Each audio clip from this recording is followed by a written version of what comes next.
ఇది మొదలైతే ఇక ఆ అమ్మకు పూజలు మామూలు పూజలు కాదు. ఇప్పటి వరకు వాళ్ళందరూ చేసినటువంటి పూజలు, ఆదివాసీ బిడ్డలందరూ కూడా అమ్మని తీసుకొచ్చేదాకా నడిపించినటువంటి పూజలు ఒక ఎత్తు అయితే, ఇప్పటి నుండి అమ్మ మళ్ళీ వనప్రవేశం చేసేంత వరకు కూడా మొత్తము మన భక్తులందరము, మనము ఊర్లలోకించి వచ్చిన వాళ్ళము, వేరే వేరే జిల్లాలలోకించి వచ్చిన వాళ్ళము, ఎంతెంతనో దూరాలలోకించి వచ్చిన వాళ్ళము, మనం అందరం కూడా ఆ అమ్మను దర్శించుకోవడానికి, ఆ అమ్మకు మొక్కుకోవడానికి, ఆ అమ్మ చల్లటి చూపులు మన మీద పడాలి అని నమ్ముకున్నటువంటి వాళ్ళందరం కూడా ఇక ఇప్పటి నుండి షురువయ్యేటటువంటి దర్శనాలు మామూలు దర్శనాలు కావు.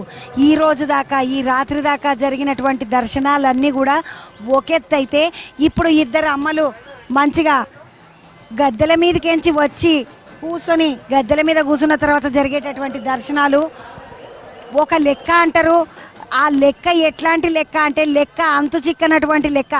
ఎన్ని లక్షల మంది పబ్లిక్ వచ్చినా వాళ్ళకి అందరికీ దర్శనం అవుతుంది, అమ్మ అనుగ్రహం ఉంటుంది, శుభ్రంగా ఉండనికే జాగ దొరుకుతుంది, తిననికే తిండి దొరుకుతుంది, ఏది కావాలంటే అది దొరుకుతుంది.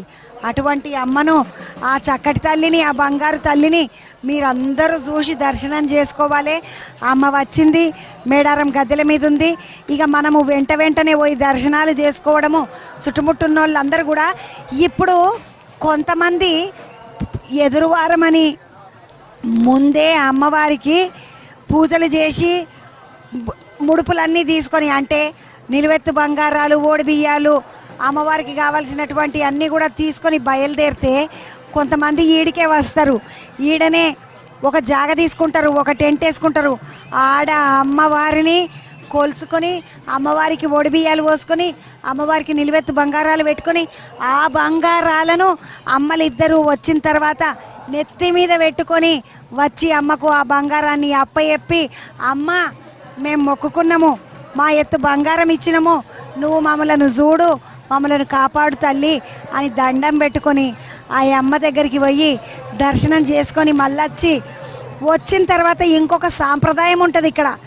ఆ సాంప్రదాయం ఏంటంటే, ఆదివాసీ బిడ్డలందరూ కూడా అమ్మవారిని తీసుకొచ్చి పూజలు చేసి అమ్మవారిని తీసుకుపోయి మళ్ళీ దించేది ఒక లెక్క అయితే, ఇంకా ఇక్కడ ఇంకొక సాంప్రదాయం ఏముంటుందంటే, బయట నుండి వచ్చినటువంటి మామూలు పబ్లిక్ అందరూ కూడా అమ్మవారికి ఆ ముడుపులను సమర్పించి మళ్ళీ ఇంటికి పోయినాక చుట్టుముట్టు ఉన్నటువంటి ఆడపిల్లలు ఎవరైతే ఉంటారో, ముత్తైదలు ఎవరైతే ఉంటారో వాళ్ళందరికీ కూడా బంగారంతో ఒడి నింపుతారు.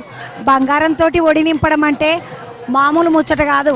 ఆ అమ్మకి బొట్టు పెట్టి పుస్తలకు పసుపిచ్చి కాళ్ళకు పసుపు రాసి, తల్లి నువ్వే సమ్మక్కవు, నువ్వే సారవవు, నువ్వే సమ్మవవు, నీకే నేను బంగారం చెందిస్తున్నా అని ఆ ముత్తైదులకు అందరికీ కూడా 5 ఓళ్ళు, అంటే బంగారాన్ని మెత్తగా చేసి 5 ఓళ్ళలాగా అరచేతులకి తీసుకొని 5 ఓళ్ళు వాళ్ళకు ఒళ్ళు నింపి, ఆ తర్వాత ఆ బంగారాన్ని వాళ్ళ ఇళ్ళకాడికి తీసుకుపోయి పంచుకునేటటువంటి తంతు ఉంటుంది. ఇళ్ళకాడికి పంచుకునేటప్పుడు కూడా చుట్టాలందరికీ, మామూలుగా వాడలు ఉండేటోళ్ళందరికీ, ఊరోళ్ళందరికీ, దోస్తులందరికీ పంచుకొని అమ్మవారిని దండం పెట్టుకుంటారు. మొక్కు తీర్చుకోవడం అంటే మామూలు ముచ్చట కాదు. మొక్కుకోవడం ఒక ఎత్తు అయితే, మొక్కు తీర్చుకోవడం ఇంకొక ఎత్తు. ఆ మొక్కు తీర్చుకునేటటువంటి శక్తిని తల్లి మనకు మళ్ళా కలిగిస్తుంది. అట్లా కలిగించిన తర్వాత మనం మొక్కు తీర్చుకొని మళ్ళీ జాతరకు మళ్ళొక మొక్కు కూడా మొక్కుకొని పోతాం. అమ్మ ఈ తేపకు కొడుకుకు కొలువు వచ్చింది, కొలువు రావాలని మొక్కుకున్నా, వానెత్తు బంగారం జోకిచ్చిన, నేను కోరుకున్న కోరిక నెరవేరింది. మరి వచ్చే కిత్తకు, వచ్చే జాతరకు నువ్వు నా కొడుకు పెళ్ళిని చెయ్యి అని మొక్కుకుంటే ఆ జాతరకు మళ్ళీ కోడల్ని తీసుకొని రావచ్చు. ఇట్లా అమ్మవారికి మొత్తానికైతే జాతర నడుస్తుంటుంది, మొక్కులు నడుస్తుంటాయి. ఇది మేడారము సమ్మక్క సారక్కల జాతర కాడికించి ముచ్చట. మస్తు ముచ్చట్లున్నాయి, దర్శనాలు నడుస్తున్నాయి. మనం కూడా దర్శనానికి పోదామండి. రేపు మరిన్ని ముచ్చట్లతోటి మళ్ళా కలుస్తాము. అందరికీ శనార్థులు. చంద్రవ్వ తరపు నుండి మీ అందరికీ శనార్థులు.